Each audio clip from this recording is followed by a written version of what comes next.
Então, se você quiser saber detalhadamente o que aconteceu nos primeiros 7 capítulos de Neemias, eu recomendo que você leia o texto. Mas se você quiser ouvir mais ainda sobre isso, você pode ouvir as nossas primeiras mensagens dessa série. Mas ainda assim, eu vou fazer um brevíssimo resumo. Então, a gente está num período, um contexto geral aqui, tá? O povo de Deus foi exilado, então eles foram tirados ali da terra onde eles habitavam. Então, Jerusalém está devastada, os muros e os portões estão derrubados e estão queimados, e a cidade está praticamente em ruínas. Tem poucas pessoas que habitam lá ainda, mas não tem figuras oficiais e representantes do povo, não tem rei, não tem nada disso. Mas um dos povos que está dominando nesse período, inclusive dominando sobre essa região, é o Império Persa. E um cara que é descendente do povo de Deus, é um judeu chamado Neemias, ele trabalha como um copeiro, como garçom do rei Artaxerxes. E esse cara fica sabendo da situação que está Jerusalém, e ele então se sente impelido por Deus, se sente inspirado, encorajado pelo Senhor a ir numa missão de reconstruir os muros da cidade, sendo que essa não era a formação dele, não era a área de expertise dele, não era o que ele fazia da vida. Ele, inclusive, já tinha um trabalho, já tinha uma vida lá na Pérsia, mas o rei abençoa, então, e ele vai nessa missão, né? Deus abençoa ele através da vida do rei, e o rei fornece para ele tudo o que ele precisava, né? E o rei fala, não, beleza, eu autorizo, pode ir lá. Então Neemias pede essa licença do trabalho para reconstruir os muros da cidade.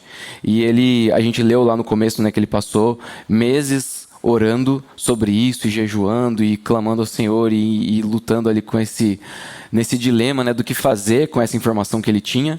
E ele decide então agir. E aí ele faz essa viagem, faz todo um reconhecimento do terreno, e daí convoca pessoas para iniciar a construção. E daí eles iniciam, e em 52 dias eles concluem a construção dos muros. Ele e um bando de outras pessoas que também não eram treinadas para isso, preparadas para isso, e nem tinham, construção civil e serem pedreiros por profissão. Mas não foi tão fácil assim, tinha muita oposição. Então, várias outras pessoas influentes de outros povos ali da região não queriam que Jerusalém fosse reconstruída. E eles criam uma grande... Como é que eu posso dizer? Eles criam um cenário de bastante oposição contra Neemias e contra os judeus que estavam ali trabalhando e os oficiais. Então, eles ameaçam, eles falam mal, eles ficam levantando mentiras o tempo todo sobre o que Neemias estava fazendo e quais eram as verdadeiras intenções dele. Eles ficam disputando essa influência sobre o povo, e a gente vê que o tempo todo o que está mantendo essa construção em andamento ali, o que está fazendo esse negócio funcionar é o foco e a determinação de Neemias de não, a missão que o Senhor nos deu é de reconstruir os muros, é isso que a gente está fazendo. Então, quando a gente chega nesse pedaço, aqui no final do capítulo 7, onde tem essa lista de nomes das pessoas, né, que retornaram e começam então a reconstruir ali também suas casas e tal, a gente já haviam outros 2 movimentos de retorno do exílio, né? Um liderado por Zorobabel e outro por Esdras, um referente à reconstrução do templo e o outro referente a reformas ali na sociedade ali do povo de Deus. Mas quando Neemias vem reconstruir os muros, finalmente as pessoas pensam, bom, agora a cidade, tipo assim, tá com cara de cidade, mesmo que por dentro ainda tivesse muitas ruínas. E eles então dizem aqui que quando eles concluíram essa parte,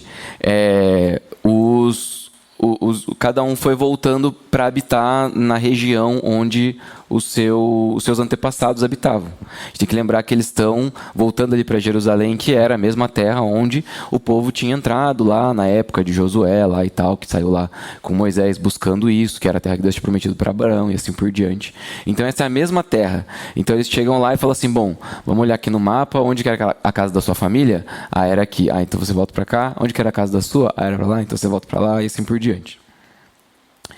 Mas aí Agora que eles estão lá reconstruídos, então, os muros, tem o templo, e eles estão lá fazendo as coisas, chega num ponto muito interessante aqui, que é o capítulo 8. O capítulo 8 começa assim, versículo 1. Aí eu comentei também que foi importante ler o último, porque dependendo da versão que você estiver usando, o final do versículo 73 do capítulo 7 é o começo do versículo 1 do capítulo 8, ou o começo do capítulo 8 é a metade do versículo e o começo dele está lá na outra versão. Vocês vão entender.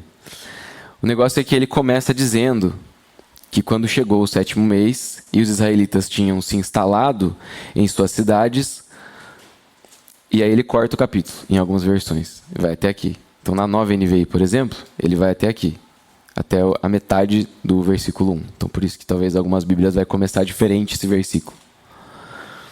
Mas, por exemplo, essa NVI aqui já começa com todo o povo juntou-se, mas na NVI antiga e outras versões, se não me engano na NVT também, ele começa dizendo: quando chegou o 7º mês e os israelitas tinham se instalado em suas cidades, então, cada um tinha voltado já para suas casas ali, ou para onde estavam habitando, todo o povo se juntou como se fosse um só homem na praça, em frente à porta das águas. Pediram ao escriba Esdras que trouxesse o livro da lei de Moisés, e que o Senhor dera a Israel. Eu acho muito interessante, nesse primeiro versículo, me chama muita atenção sempre na Bíblia quando eles falam que o povo fez alguma coisa como se fosse um só homem. Vocês já tinham reparado nessa expressão? Eu acho muito interessante, porque ela dá um senso de unidade muito grande assim, para o que eles estão fazendo. Então todas essas pessoas, todo esse povo, eles se reúnem como se fosse uma pessoa só para fazer essa parada. Eles se reúnem em uma vontade só, um desejo só, um objetivo só. E aí ele fala desse tal Esdras, que, se você também não está familiarizado, ele é um escriba, e ele era um sacerdote da linhagem do sumo sacerdote Zadok. Ele foi líder dos judeus depois do regresso ali no exílio, e como escriba, ele não era só um copista. Ou seja, os escribas eram pessoas que copiavam a Bíblia manualmente, para você ter cópias da Bíblia, eles copiavam a Bíblia, mas ele não era só um copista, ele também era um estudioso da lei, então ele era qualificado para ensinar, para pregar e para interpretar as escrituras. Então ele era tipo um teólogo do seu tempo, tá? Era um cara que conhecia a lei de Deus, conhecia a palavra, e ele é esse cara que é chamado, então, para que ele trouxesse o livro da lei de Moisés, que o Senhor deu a Israel. E ele chega ali com o livro da lei de Moisés, que aqui está se referindo principalmente ao Pentateuco, Então, são os 5 primeiros livros da Bíblia: Gênesis, Êxodo, Levítico, Números, Deuteronômio.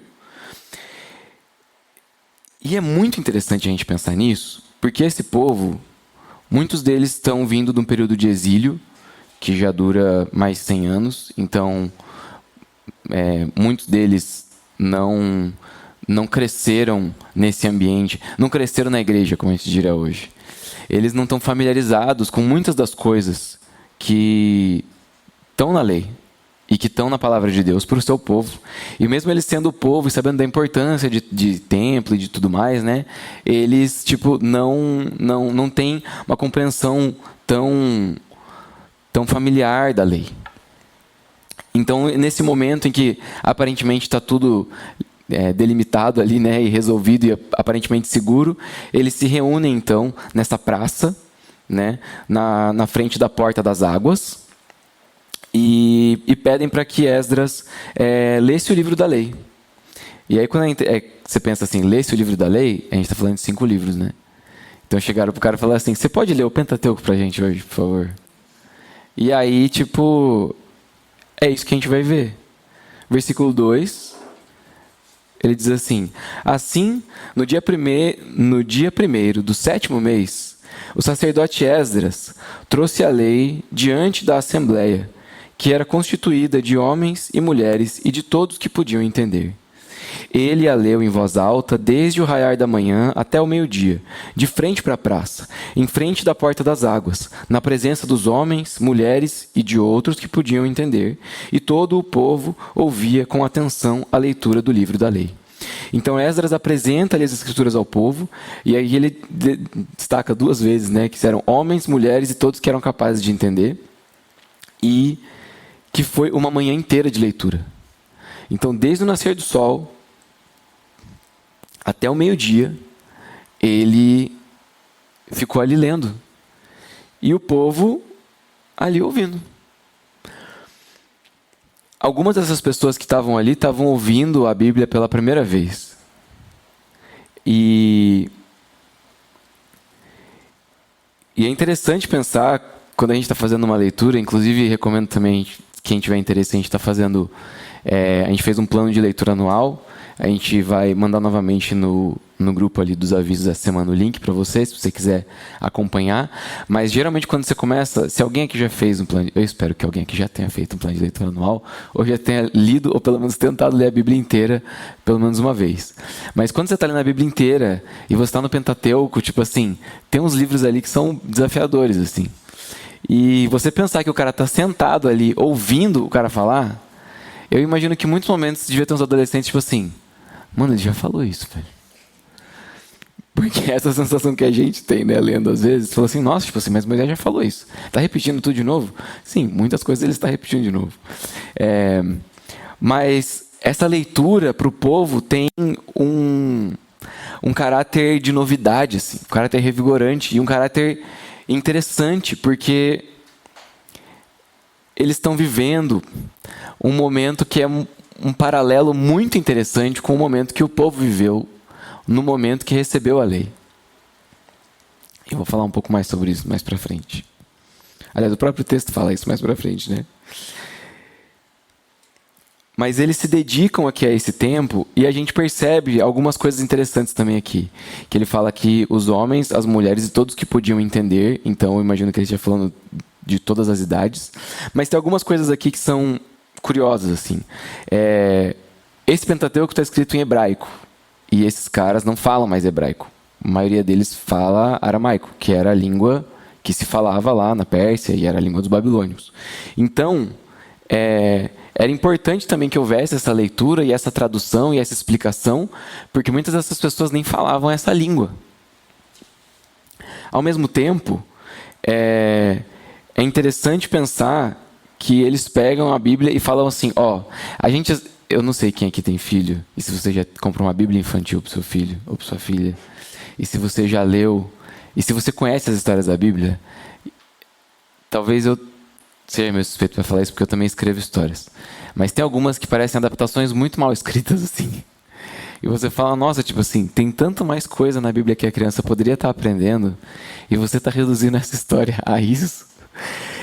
E eu achei muito interessante ele pensar assim, todo mundo que consegue entender, vem aqui ouvir. E a gente vai ler a Bíblia de verdade. Não era a Bíblia do jovem, não era a Bíblia em história em quadrinho, não era a Bíblia do 3 palavrinhas, não era nada disso. Era tipo assim, a Bíblia igual, e se você for pensar, era tipo assim, a Bíblia, sei lá, para nós aqui, em russo, na versão, tipo, sei lá, tradução literal da King James lá, assim. Uma versão, tipo, antigaça, difícil, tipo... Que talvez precisaria mesmo de você explicar, sabe? Mas a gente vai também acompanhar aqui no texto a maneira como o povo reagiu a isso, que é muito interessante. Então, no versículo 4, ele continua dizendo assim, o escriba Esdras estava numa plataforma elevada, de madeira, construída para a ocasião. Ao seu lado, à direita, estavam Matitias, Sema, Anaías, Urias, Ilquias e Maséias. E à esquerda estavam Pedaías, Misael, Malquias, Hassum, Rasbadana, Zacarias e Mesulão. Esdras abriu o livro diante de todo o povo, e este podia vê-lo, pois eles estavam no lugar mais alto. E quando abriu o livro, todo o povo se levantou. Esdras louvou o Senhor, o grande Deus, e todo o povo ergueu as mãos e respondeu, Amém, Amém. Então eles adoraram o Senhor, prostrados rosto em terra. Se a gente estivesse vendo um filme aqui, eu imagino que seria Sabe quando tem aquela cena de transição, assim, tipo que alguma coisa vai passar muito tempo, assim? E aí eles devem começar ali, raiou o sol, e aí, tipo, Esdras chega lá, abre o livro, né?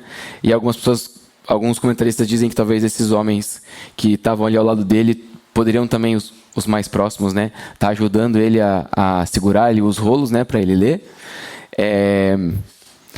O que seria muito curioso seria se tivesse 14 caras lá no palco, esticando o negócio de fora a fora, e Esdras estivesse, tipo, andando e lendo, assim, sabe?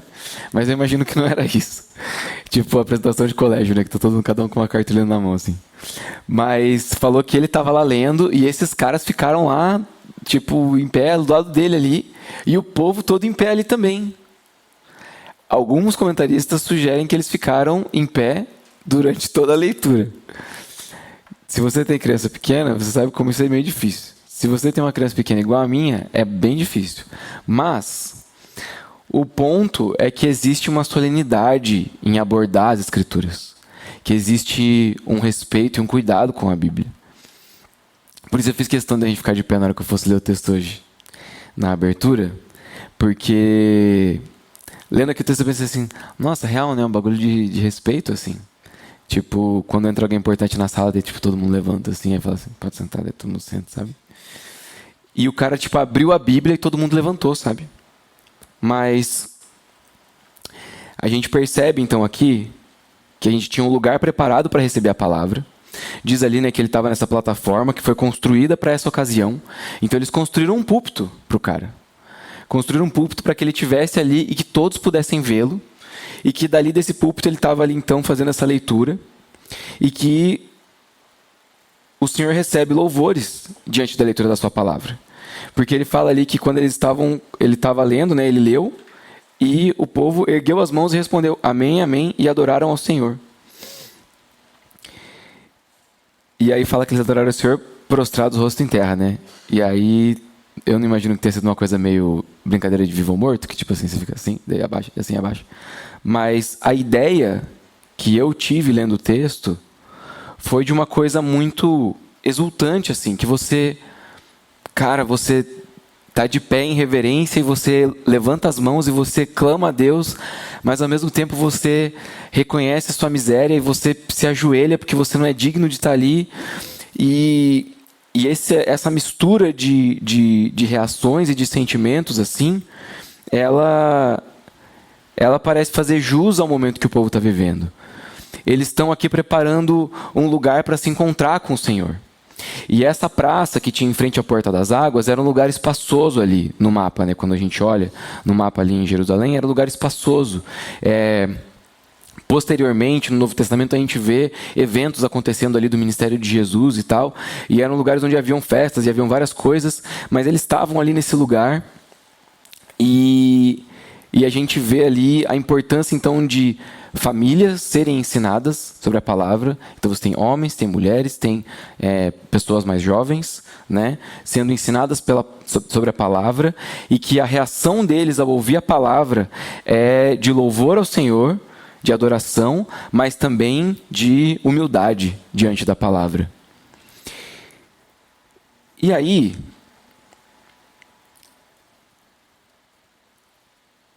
o povo concorda com essa celebração e eles falam amém, né? E amém significa que assim seja. Quando a gente termina uma oração, a gente fala amém, porque a gente está concordando com aquilo que foi orado. E é muito interessante ver o povo falando amém depois da leitura da palavra com essa empolgação toda, né? Mas foi isso que eles fizeram. Só que depois tem uma coisa curiosa, que é o versículo 7. Diz assim, os levitas, Jesua, Bani, Serebias, Jamim, Acube, Sabetai, Rodias, Maceias, Quelita, Azarias, Josabade, Anã e Pelaías, instruíram o povo na lei e todos permaneciam ali. Leram o livro da lei de Deus, interpretando e explicando, a fim de que o povo entendesse o que estava sendo lido. Eles estavam, tipo assim, extasiados com a leitura da Bíblia, mesmo que eles ainda não tivessem entendido muita coisa.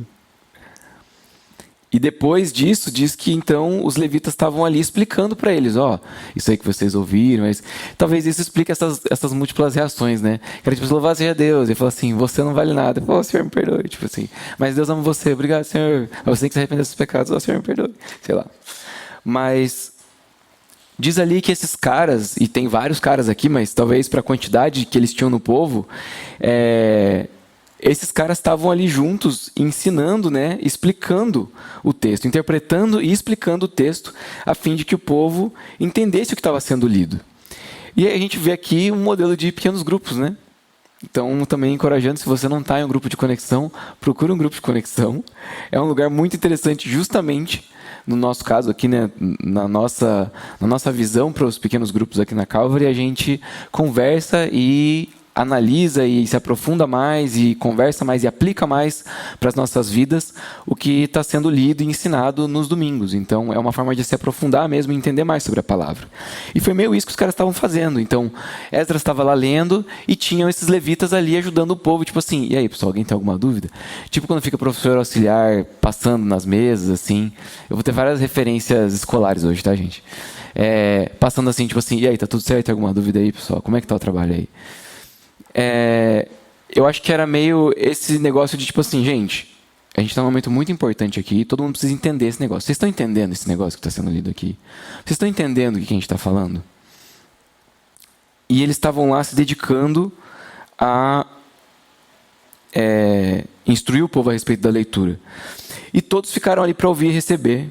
E os levitas liam, interpretavam, explicavam para eles, para que o povo entendesse. Aqui a gente vê a importância de um bom trabalho teológico. No sentido de você ter pessoas que se dedicam, né?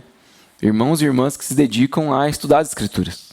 Que se dedicam a estudar a Bíblia, estudar a história, estudar as línguas originais, estudar as traduções, estudar os contextos históricos, a antropologia bíblica, várias outras coisas que a gente tem que fazem parte da complexidade da teologia, do ramo da teologia, para poder ter material para suprir esse povo do que eles precisam conhecer. E aí a gente também entende a importância do bom trabalho do pregador, que é o cara que está pegando esse texto, então, e usando esses recursos para poder ensinar o povo. Mas, ao mesmo tempo, também a importância do bom trabalho de líderes e discipuladores, que vão no 1 a 1 explicando e ensinando as pessoas sobre a Bíblia. E caminhando e explicando da mesma forma, porque cada pessoa vai ter um ritmo diferente. E cada pessoa vai ter, no caso ali, né, a gente tem idades diferentes, contextos diferentes. Alguns capítulos antes a gente estava vendo que as pessoas tinham profissões distintas e trabalhavam em coisas distintas, então cada um vai ter repertórios e cada um vai ter experiências diferentes e vai se relacionar com a palavra de forma diferente. A gente vê Jesus usando exemplos diferentes nas parábolas quando ele estava conversando com as pessoas. Então, para cada pessoa, é importante que você tenha alguém de quem você consegue compreender a explicação da Bíblia. Alguém que consiga te ajudar a entender, seja um livro, seja um de nós aqui pastores, seja alguém aqui da congregação que faz parte do grupo que você está. Mas é importante que a gente tenha essa noção de quando a gente está aprendendo sobre a palavra, principalmente no começo da nossa caminhada com Cristo, que é importante que a gente tenha pessoas que nos ajudem a entender a Bíblia de verdade. Porque isso vai fazer toda a diferença.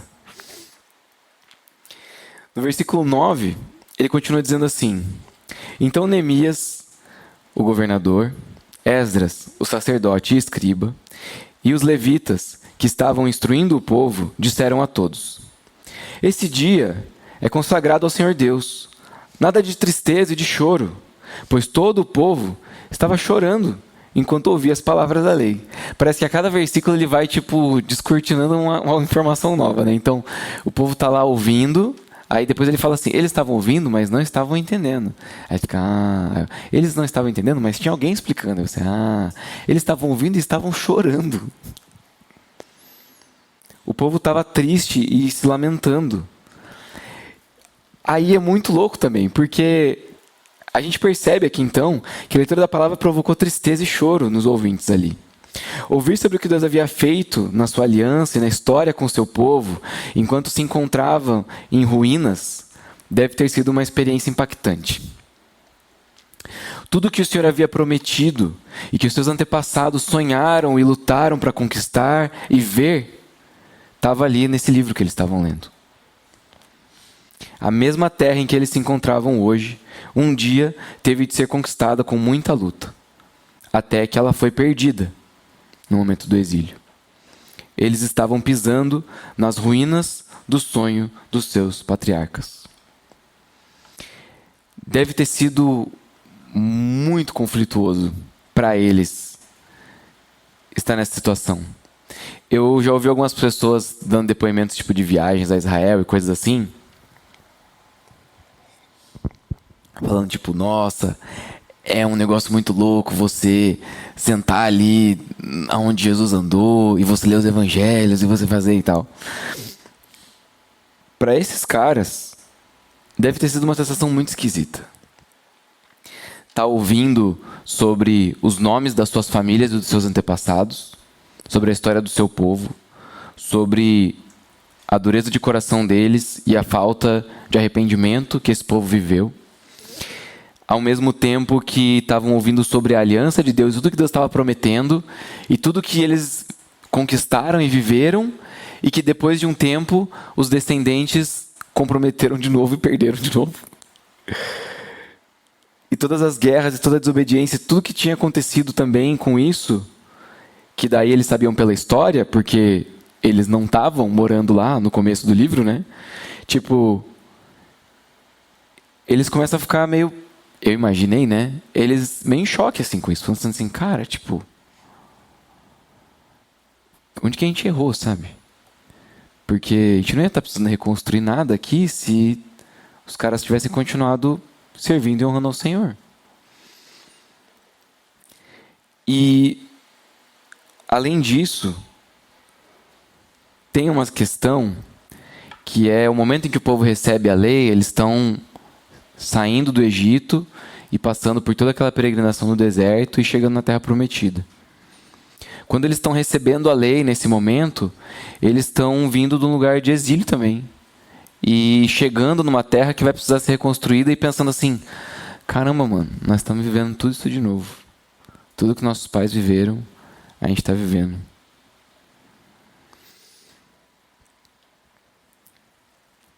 Eles estavam ouvindo sobre os parâmetros que Deus havia estabelecido através de Moisés para a cultura e para a conduta do povo. A lei de Deus era algo tão essencial para aquela nação que era chocante eles se depararem com aspectos básicos, fundamentais, que pareciam estranhos a eles. Então, o que fazer diante disso? Chorar. Esse dia era consagrado, era separado ao Senhor. A humilhação e a tristeza da culpa têm a sua importância e têm o seu lugar. Mas esse dia era sobre o Senhor, não sobre eles. Era sobre o que Deus estava fazendo e não sobre o que eles deixaram de fazer. E é por isso que a exortação de Neemias e de Esdras e dos levitas, né? Nessa hora eu também imaginei que, tipo, quando aparece quem gosta de anime, às vezes tem, alguns animes tem isso. Aparece o nome do personagem e quem ele é embaixo, assim. É tipo isso. Então, Neemias, o governador. Esdras, o sacerdote e escriba. E os levitas, que estavam instruindo o povo. Esses caras falarem, gente, chega de tristeza e de choro. Tipo, esse dia é consagrado ao Senhor Deus. E no versículo 10, Neemias continua falando. E Neemias acrescentou, podem sair e comam e bebam do melhor que tiverem, e repartam com os que nada têm preparado. Esse dia é consagrado ao nosso Senhor. Não se entristeçam, porque a alegria do Senhor os fortalecerá. E essa expressão, a alegria do Senhor é a nossa força, já rendeu bastante aí na cultura evangélica, né? Música e frase feita e adesivo de carro e tudo mais. E marca-página do Esmilinguido, né? Mas é interessante pensar nessa expressão dentro desse contexto. O povo estava triste e eles estavam chorando por terem se deparado com a negligência deles ali, diante do texto. Com a incompreensão deles diante do texto. Mas Neemias lembra que esse dia é sobre o Senhor e sobre o que o Senhor fez. E lembra eles de que a alegria do Senhor vai fortalecê-los, que a alegria do Senhor é a força deles.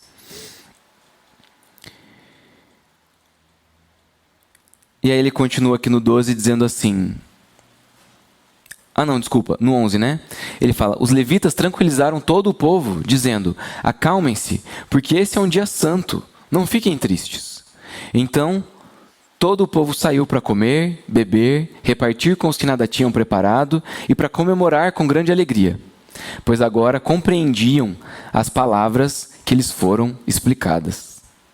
A diferença que faz aí você compreender realmente o texto bíblico.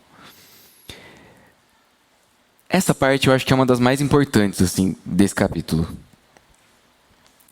Porque o que ele diz para eles aqui é, podem sair e comam e bebam e repartam com os que nada têm. É como se ele estivesse dizendo, sejam ativos, interajam e vivam. Desfrutem do que vocês têm de bom. Sejam generosos e compartilhem uns com os outros. É isso que se faz no dia consagrado ao Senhor. É assim que se vive como um cidadão santo, de um povo santo, que serve um Deus santo. Viver essas coisas à luz desse entendimento é transformador. As coisas simples da vida ordinária se tornam sagradas, fortalecedoras e alegres. Quando a gente pensa no que o povo estava fazendo, né, eles se reuniram para a festa, eles se reuniram para ouvir a lei, e aí... eles ouvem a lei, começam a chorar, e daí Neemias fala assim, não, gente, hoje é um dia consagrado ao Senhor, é dia da gente se alegrar, é dia da gente celebrar o que Deus fez. Vá e coma e beba e reparta com as pessoas, vá festejar com seus irmãos, vá celebrar. E eles entendem isso e vão e obedecem, né? Vão e fazem, seguem o conselho de Neemias. Mas aí, quando a gente hoje, talvez, pensa... no que seria um tempo consagrado ao Senhor, um tempo separado para Deus. A última coisa que você vai pensar é, vai lá viver, vai comer, vai beber, vai festejar, entendeu? É tipo assim, não, você vai fazer um jejum, você vai para um retiro, vai ficar sozinho no meio do mato, sei lá, vai para um mosteiro. Mas o que ele diz para eles aqui é que esse tempo consagrado ao Senhor deve ser desfrutado no oposto disso. E a gente sabe, porque Jesus enfatiza isso, que o jejum e a oração e esse tempo no secreto são importantes. Mas eu achei curioso a forma como Neemias e Esdras encorajam o povo a celebrar uns com os outros e compartilhar uns com os outros aquilo que eles estavam aprendendo e vivendo, e que esse momento de reconstrução dos muros e de restauração da cidade fosse também para eles uma lembrança do que Deus tinha feito no passado e que eles pudessem celebrar isso com os seus irmãos nesse momento hoje.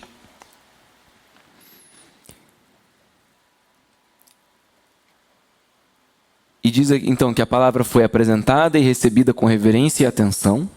A palavra foi lida e gerou constrangimento e tristeza, mas a palavra foi explicada, tornando a tristeza em ação, gratidão e generosidade. E a palavra foi aplicada à vida de celebração. Versículo 13 diz assim, no segundo dia do mês, os chefes de todas as famílias, os sacerdotes e os levitas, se reuniram com o escriba Esdras para estudar as palavras da lei. Descobriram que estava escrito na lei que o Senhor tinha ordenado por meio de Moisés que os israelitas deviam morar em tendas durante a festa do 7º mês. Por isso, anunciaram em todas as suas cidades em Jerusalém. Saiam às montanhas e tragam ramos de oliveira cultivados, de oliveiras silvestres, de murta, de tamareiras e de árvores frondosas, para fazermos tendas, conforme está escrito. Diz aqui então que no segundo dia do mês, os chefes do povo, os chefes das famílias, os sacerdotes e os levitas se reuniram com Esdras para estudar mais da palavra. Então eles já tinham ficado ali uma manhã inteira ouvindo a leitura inteira e os levitas ali explicando. E aí diz que no segundo dia os chefes das famílias voltaram e se reuniram de novo, foram, sei lá, tipo, você está no culto de domingo, segunda-feira todo mundo se inscreveu no seminário, sabe? Tipo, eles foram lá de novo para estudar mais, para aprender mais. E é interessante ele colocar eles como chefes das famílias, porque você tem esses... E daí a gente também não sabe se, por exemplo, esses chefes das famílias são os caras que estavam do lado ali, né, de Esdras enquanto ele estava lendo. Esses 13 homens que foram mencionados ali junto com ele. Mas a ideia é que eles se reuniram para ler. E aí, foi aí que eu tive a ideia do Vivendo e Aprendendo. Porque eles estão ali estudando e aí de repente, tipo assim, pô, que dia é hoje? Aí fala, hoje é dia tal. Fala, pô, tá escrito aqui que dia tal, a gente devia estar fazendo uma festa aqui, cara. E falou, não, como é que é? Aí vai lá olhar e fala, não, caraca, mano, é hoje. Tipo, se você já esqueceu, sei lá, aniversário de casamento, aniversário de amigo, seu próprio aniversário, pode ser estresse. Ou, sei lá, se você já se deparou com alguma coisa, tipo, uma viagem que estava marcada, e daí você vai olhar na tua agenda e você marcou várias outras coisas naquela semana.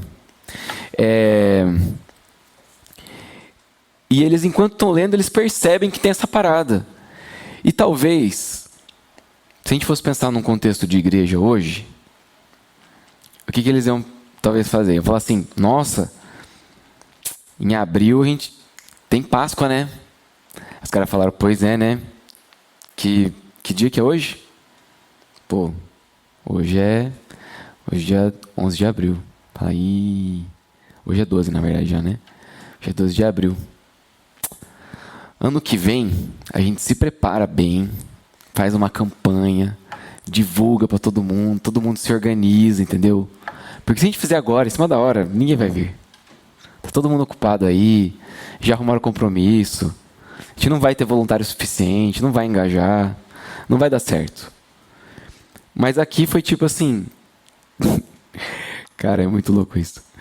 Eles falaram, ó, tá escrito aqui que a gente tinha que estar juntando um monte de galho aí, fazer umas cabanas e morar nas cabanas aí. Agora pensa esses caras que estavam já morando em ruínas, e aí eles começam a reconstruir as casas deles, aí falam, então, mas na Bíblia está dizendo que esse mês a gente tinha que estar todo mundo morando em cabana de folha. Aí fala, pô, minha casa aqui, né? Tá bom, vamos lá, vamos obedecer o que o senhor está falando. Olha que loucura isso, cara. Eles podiam falar assim, não, mas pô, nós estamos muito cansados, né? Tanto tempo já morando em cabana aí, morando debaixo de ponte e do jeito que dava. E de repente, tipo, descobre que precisa, para obedecer ao Senhor, tá habitando nas tendas. Então, eles têm uma reação imediata de pôr em prática o que eles acabaram de ler e descobrir. E não só para eles, para todo mundo. Porque eles eram os líderes. E aí você vê também a importância dos líderes da igreja, dos líderes das famílias, no caso, papais e mamães, como dizem no Chaves, de também estudar a Bíblia, de conhecer a Bíblia, para colocar isso em prática imediatamente nas suas famílias. E se você ainda é solteiro, também para a sua própria vida, porque não tem nada garantindo que você vai casar um dia, então não faça pensando que você vai ensinar seus filhos. Você hoje começa a botar em prática. E quem sabe você case. Em nome de Jesus, se for da vontade de Deus. Mas também eles orientam o povo a agir através das Escrituras. Por quê? Porque quando eles mandam o povo fazer essas coisas, ele termina dizendo ali, no versículo 15, conforme está escrito. Isso é muito interessante, cara. Porque quando você está ensinando algo a alguém, nesse sentido bíblico, ou está aconselhando algo, a gente faz isso conforme está escrito. A gente orienta as pessoas conforme está escrito. E se você não sabe o que está escrito, você não vai conseguir orientar bem.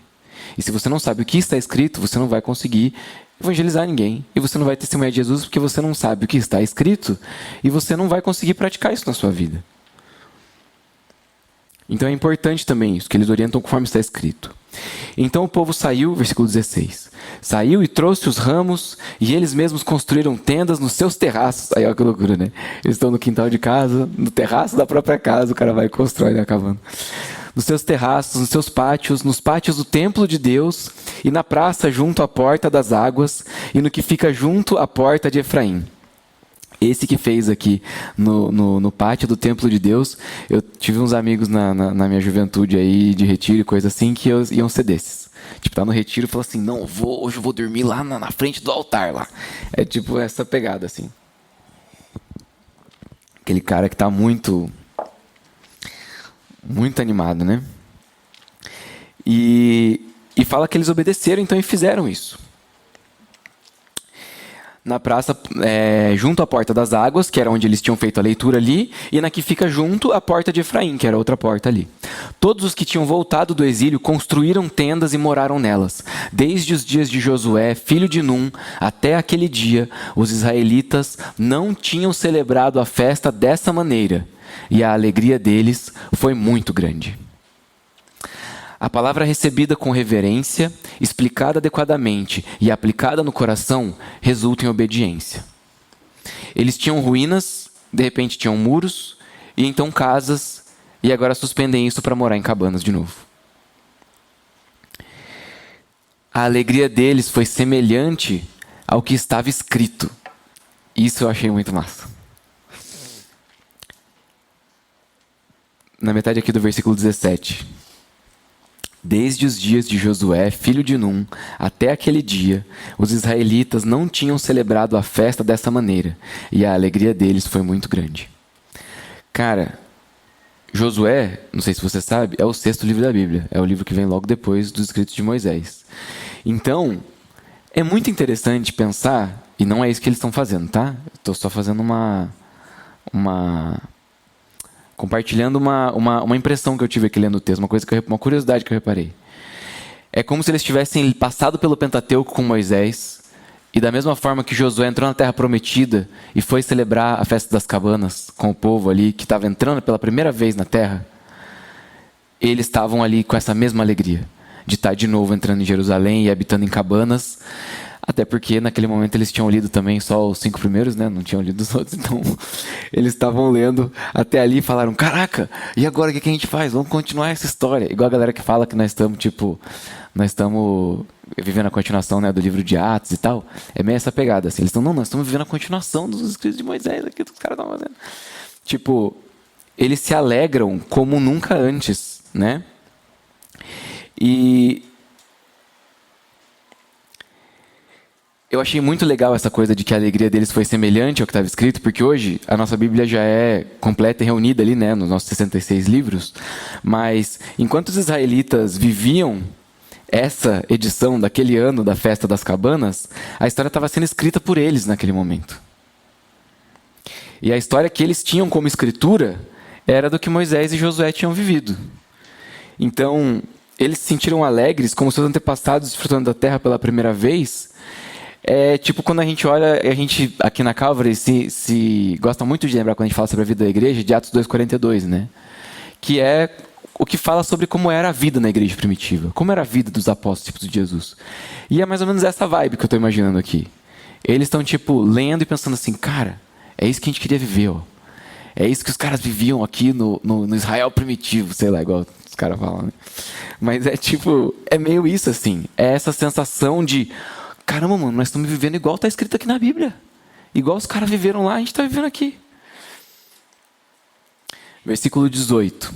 Dia após dia, desde o primeiro até o último dia da festa, Esdras leu o livro da lei de Deus. Eles celebraram a festa durante 7 dias. E no 8º dia, conforme o ritual, houve uma reunião solene. Então, como se já não tivessem lido várias vezes, os caras voltaram lá para estudar. E aí, no dia da festa aqui, eles ficaram a semana inteira lendo o livro, todos os dias. Dia após dia, do 1º ao 7º dia da festa, Esdras leu o livro da lei de Deus. Todos os dias eles leram o Pentateuco de manhã, mano.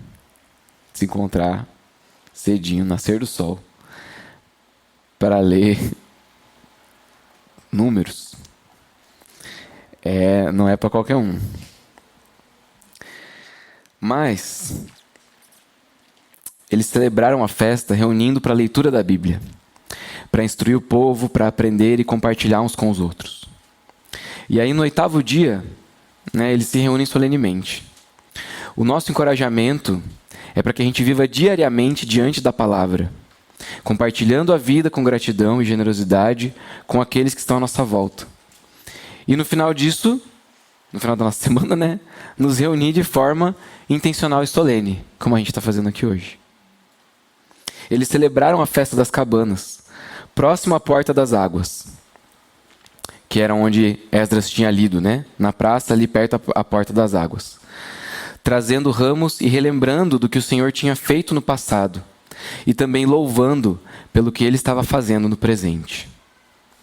E aí, eu lembrei de uma outra parada, que está lá em João capítulo 7, versículo 37. Diz assim: no último e mais importante dia da festa, Jesus levantou-se e disse em alta voz: se alguém tem sede, venha a mim e beba.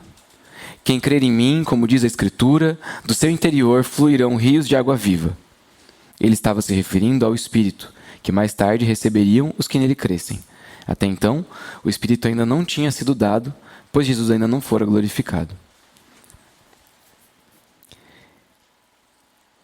Muitos anos depois, Jesus está nesse mesmo lugar, nessa mesma porta, nessa mesma praça, não nesse mesmo banco, né? Nessa mesma praça, na mesma festa. E ele faz essa declaração, né? De que se alguém tem sede, venha a mim e beba. Ele estava aqui na festa das cabanas, esse último dia, nessa porta das águas, era um dia onde eles traziam várias vasilhas de água e despejavam bastante água, e relembravam do que Deus tinha feito. Era na época da colheita, então essa coisa da água, e eles oravam a Deus por chuva, tinha a ver com essa coisa da fartura e da colheita, da provisão de Deus para o povo, né? E a gente vê Jesus, então, nesse lugar, a própria palavra, né, o verbo de Deus encarnado, declarando ali sobre ele mesmo. Da mesma forma que o povo estava ali no exílio sem essas práticas da leitura da Escritura, sem as práticas das festas, sem as práticas de nada do que caracterizava eles como povo. Quando eles saem do Egito, Deus deixa eles por um bom tempo ali no deserto, para que eles desaprendessem tudo que eles estavam acostumados no Egito, e ele começa do zero a dar tudo novo para eles. Uma das primeiras coisas que Deus fala para Moisés no Egito é: esse é o primeiro dia do ano, tá bom? Isso aqui é ano novo. E é aqui que a gente está. Essa festa marca o ano novo. Então, a ideia deles aqui é tipo assim, cara, zera tudo. Zera teu calendário, zera tuas festas, tua religião, zera tudo. A gente começa tudo novo agora. E aí Deus começa a dar a lei para Moisés. E com o povo aqui, eles também estavam vindo do exílio e se preparando para esse momento de reencontrar com o Senhor, reencontrar com a palavra. E eles se reencontrarem nas festas, se reencontrarem na identidade que Deus tinha dado para eles como povo, se reencontrarem naquilo que Deus tinha prometido que faria com esse povo, se reencontrarem no cumprimento das coisas que Deus estava falando para eles. E aqui no Novo Testamento, Jesus está diante desse povo que está ali esperando um Messias e dizendo: se vocês têm sede, venham a mim e bebam. Porque quem crê em mim, como diz a Escritura, do seu interior fluirão rios de água viva. E Jesus está aqui prometendo também o Espírito Santo, ao mesmo tempo que ele está cumprindo já uma promessa com a sua vinda. Então hoje, quando a gente se reúne, né, para leitura da palavra, para ouvir do Senhor, para sermos explicados sobre as Escrituras, nos deparar com o nosso pecado, sermos constrangidos com a bondade, com o amor do Senhor, nos render à sua graça, nos arrepender, confessar os nossos pecados e ser restaurados por Ele, a gente vem com sede. E nós, como pais e líderes das famílias e líderes da igreja, também nos reunimos para buscar o Senhor através da sua palavra com sede. E os homens e as mulheres e as crianças também são encorajados a vir buscar a palavra de Deus com sede, porque Jesus promete saciar essa sede. Ele promete que do nosso interior fluem rios de água viva, não só para nós, mas também para saciar a sede das outras pessoas. Como Esdras encorajou o povo, né? Vão, interajam, convivam, Celebrem, repartam com os outros, sejam generosos, compartilhem da vida que vocês têm, do que Deus tem feito por vocês com os seus irmãos. Se reúnam para celebrar sobre as Escrituras, se reúnam para celebrar sobre o que Deus tem falado e tem feito. E que a gente também possa fazer isso nessa noite e nos próximos dias.